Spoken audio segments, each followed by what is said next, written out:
नमस्कार दोस्तों, excellent academy पुंडरी में आप सभी का स्वागत है।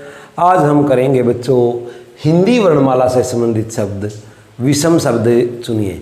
देखो बच्चों, एग्जाम में 2-3 प्रश्न आते हैं हिंदी वर्णमाला से, 2-3 आते हैं इंग्लिश से, तो बाकी अलग अलग टॉपिक से आते हैं। तो बच्चों हिंदी, इंग्लिश और मैथ के लगभग अगर आपके एग्ज़ाम में 20 क्वेश्चन रीजनिंग के आते हैं तो लगभग 20 में से 8 क्वेश्चन आपके मैथ, इंग्लिश और हिंदी से संबंधित होते हैं। इस प्रकार के वर्णमाला पर आधारित प्रश्न जैसे ये थे बच्चों, उसी प्रकार से।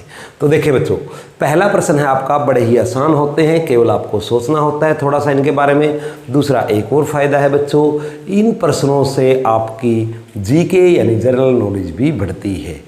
जैसे ही आप रीजनिंग के क्वेश्चन करते हैं तो साथ के साथ आपकी जीके भी बढ़ेगी जब भी आप ऐसे क्वेश्चन करेंगे बच्चों। तो देखें, विषम शब्द चुनिए हिंदी वर्णमाला में। पहला प्रश्न है आपका बच्चों, क्या नई Delhi, Paris, London, Bombay, Tokyo. अब देखो बच्चों ध्यान से, नई दिल्ली भारत की राजधानी है, पेरिस फ्रांस की राजधानी है, बम्बई महाराष्ट्र की राजधानी है, लंदन इंग्लैंड की राजधानी है, टोक्यो जापान की राजधानी है। तो सबसे अलग क्या हुआ? सबसे अलग क्या हुआ बच्चों? बम्बई। अब बम्बई क्यों हुआ? क्योंकि ये एक स्टेट की राजधानी है, बाकी सारी की सारी देशों की राजधानी है बच्चों। नेक्स्ट अगला प्रश्न है बच्चों, कृष्णा, कावेरी, महानदी, नर्मदा, ताप्ती, ये सब नदियां हैं दक्षिण भारत की हमारी। तो इनमें से आपका जो आंसर होगा वो क्या होगा बच्चों? नर्मदा। क्यों होगा नर्मदा आंसर? क्योंकि अन्य सभी नदियां बंगाल की खाड़ी में गिरती हैं, अन्य सभी नदियां बंगाल की खाड़ी में गिरती हैं जबकि नर्मदा नहीं गिरती। तो आपका आंसर क्या हुआ बच्चों? इस प्रकार से आपका आंसर हुआ बच्चों नर्मदा। नेक्स्ट प्रश्न है हमारा, शनि, शुक्र, सूर्य, बुध, पृथ्वी। शनि, शुक्र, सूर्य, बुध, पृथ्वी, ये भी ग्रह ग्रह ग्रह ग्रह। सूर्य एक तारा है, बाकी सभी ग्रह हैं। तो सबसे अलग क्या हुआ बच्चों? सूर्य। नेक्स्ट क्वेश्चन है हमारा, तलवार, गदा, खंजर, चाकू, तीर। तलवार, गदा, तलवार और गदा अभी आपने रामायण महाभारत के जो सीरियल आए थे टीवी पर उनमें देखा होगा बच्चों। तलवार, गदा क्या होते हैं और तीर क्या होता है जी? खंजर, चाकू। इन चारों के द्वारा पास से जब व्यक्ति पास हो आपके तब आप वार कर सकते हैं, जबकि तीर से दूर से भी वार किया जा सकता है। यानी ये सभी अस्त्र हैं और तीर एक शस्त्र है। नेक्स्ट निर्देश, परामर्श, तलवार, गदा, खंजर, चाकू, ये सभी शस्त्र हैं बच्चों और ये क्या है? अस्त्र। निर्देश, परामर्श, सुझाव, सलाह, सहायता। अब देखें बच्चों, ये सारे की सारे क्या हैं? परामर्श हम किसी को भी दे सकते हैं, सुझाव किसी को भी दिया जा सकता है, सलाह दी जा सकती है, सहायता कोई भी किसी की कर सकता है। लेकिन जो निर्देश हैं, ऑर्डर, ये हमेशा ऊपर से नीचे की ओर आते हैं, ऊपर से नीचे की ओर आते हैं, याद रखें। नेक्स्ट एडस, पोलियो, रेबीज, हैजा, गलसुआ, ये सभी बीमारियां हैं। साइंस के अंदर आप इनके बारे में पढ़ेंगे बच्चों, जब हम साइंस की क्लासेज जैसे ही शुरू होंगी। तो देखो बच्चों, एडस, पोलियो, रेबीज, हैजा और गलसुआ, ये हैजा को अगर छोड़ दें हम, बाकी सभी वायरस से फैलते हैं जबकि हैजा बैक्टीरिया से फैलता है। मैंने कहा था ना कि आपकी नॉलेज भी साथ की साथ इम्प्रूव होती रहेगी ज्यों ही आप रीजनिंग के क्वेश्चन करेंगे। तो हैजा बैक्टीरिया से फैलता है बच्चों और बाकी सारी चीज़ें वायरस के द्वारा फैलती हैं। अब देखिए नेक्स्ट क्वेश्चन है आपका, कुआं, नदी, झील, जल प्रपात और तालाब। अब देखो, कुआं, नदी, झील, जलप्रपात और तालाब। अब देखो बच्चों, कुआं धरातल पर होता है, नदी भी धरातल पर होती है, झील भी धरातल पर होती है, तालाब भी धरातल पर होता है, लेकिन जलप्रपात पहाड़ियों पर होता है लगभग। तो जलप्रपात धरातल पर नहीं होता, तो आपका आंसर क्या हुआ बच्चों? जलप्रपात। नेक्स्ट है तोता, कोयल, चमगादड़, गीद, हंस। अब देखें, इनमें से सभी के सभी पक्षी हैं, लेकिन चमगादड़ एक स्तनधारी है, इसे स्तनधारी वर्ग में रखा गया है, इसलिए ये सबसे अलग माना जाएगा बच्चों। नेक्स्ट है गेहूं, चावल, सरसों, मक्का, चना, ये सभी अन्न हैं, आपको पता है खेतों में पैदा होते हैं, लगभग सभी चीज़ों का प्रयोग करते हैं बच्चों। लेकिन यहाँ पर एक चीज़ ध्यान देने योग्य है, क्या बाकी अनाज हैं, जबकि सरसों तिलहन है, इससे हम तेल निकालते हैं। सरसों एक तिलहन है, अन्य सभी अनाज में काउंट होते हैं। नेक्स्ट है बच्चों सेब, केला, जामुन, आम और बेर।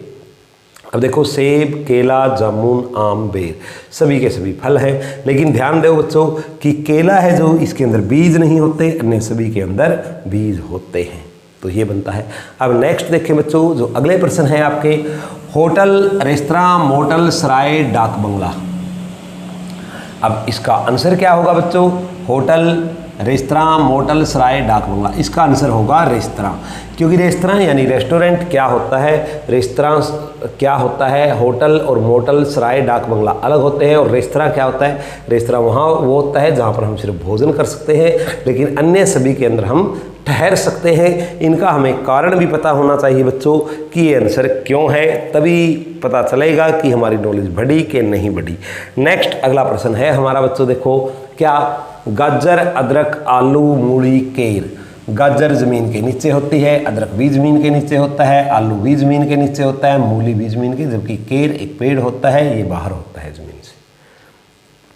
मसाल, कोयला, गैस, लकड़ी, पेट्रोल। देखने में सभी का पता है हमें ईंधन के रूप हैं सभी के सभी, लेकिन बच्चों ये ध्यान रहे जो कोयला, गैस, लकड़ी और पेट्रोल है ये प्राकृतिक स्रोत हैं। प्राकृतिक का मतलब है जो प्रकृति की देन है, जो प्रकृति ने हमें ज्यों की त्यों चीज़ें दी है वो प्राकृतिक कहलाती हैं, जो हमारे द्वारा बनाई गई है वो कृत्रिम कहलाती है। तो मसाल का निर्माण आदमी द्वारा किया गया है, ये कृत्रिम साधन है, जबकि अन्य सभी ऊर्जा के प्राकृतिक साधन हैं।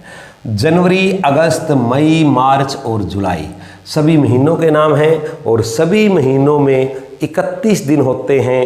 ऐसा भी नहीं है कि कोई हम 30 दिन का इनके अंदर हमने महीना लिया हो।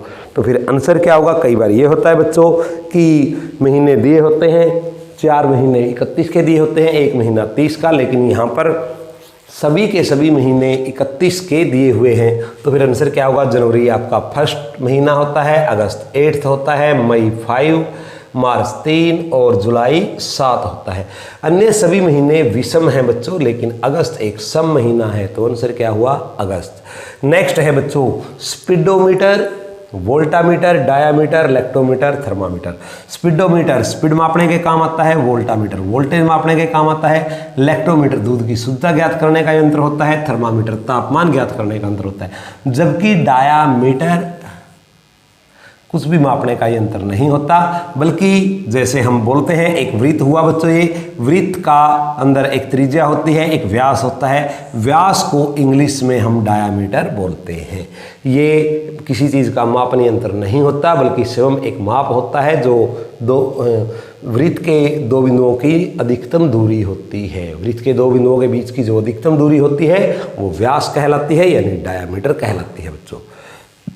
नेक्स्ट है वर्षा, धुआं, घना कोहरा, कुहासा और कोहरा। अब देखें वर्षा, धुआं, घना कोहरा और कोहरा ये सभी कुहासे के रूप हैं बच्चों, यानी कुहासे से संबंधित हैं, ये सभी कुहासे की श्रेणी में आते हैं। लघु रूप, नैराश्य, द्रवीभूत, विरक्ति, ममता। अब देखो बच्चों नैराश्य दुखी होना, द्रवीभूत होना, विरक्त होना, ममता होना, ये सब हमारी फीलिंग्स हैं। ये सब चारों क्या है? हमारी फीलिंग्स है। जबकि लघु रूप, लघु का मतलब होता है छोटा और रूप का मतलब होता है रूप, आकार, किसी वस्तु का छोटा आकार। ये केवल वस्तु का छोटा आकार है, अन्य सभी हमारे हृदय की फीलिंग्स हैं, ये याद रखना बच्चों। नेक्स्ट सर्प, कछुआ, घड़ियाल, छिपकली, मेंढक। सर्प पानी में रहता है, कछुआ भी पानी में रहता है, घड़ियाल भी पानी में रहता है, छिपकली पानी में नहीं रहती, मेंढक भी पानी में रहता है। यानी कि अन्य सभी उभयचर और अभयचर का अंतर आप जानते हैं, उभयचर और अभयचर का ही इसके अंदर फार्मूला चलेगा, यानी साइंस के प्रश्न भी आपको साथ में याद रहेंगे बच्चों। नेक्स्ट है बादल, कोहरा, वर्षा, धुंध, वाष्प। बादल, कोहरा, धुंध, वाष्प, इनमें सब में जल ऊपर उठता हुआ प्रतीत होता है हमें, या वाष्प के रूप में ही होता है बच्चों, गैस के रूप में होता है। इन सभी के अंदर जो जल होता है गैस के रूप में होता है, लेकिन वर्षा में लिक्विड रूप में होता है और धरातल पर गिरता है। सरोवर, कुंड, नाला, झील, तालाब। सरोवर, कुंड, नाला, झील, तालाब। सरोवर में पानी एकत्रित रहता है, कुंड में भी पानी एकत्रित रहता है, झील में भी पानी एकत्रित होता है, तालाब में भी पानी एकत्रित होता है, लेकिन नाले में पानी चलता रहता है। इन सब के अंदर पानी एकत्रित होता है, लेकिन नाले के अंदर पानी चलता रहता है बच्चों, एक जगह पर नहीं रहता। बाकी सभी में स्थायी होता है, एक जगह पर एकत्रित रहता है पानी। तो ये था बच्चों आज का हमारा हिंदी वर्णमाला का टॉपिक। उम्मीद करता हूँ समझ में आया होगा।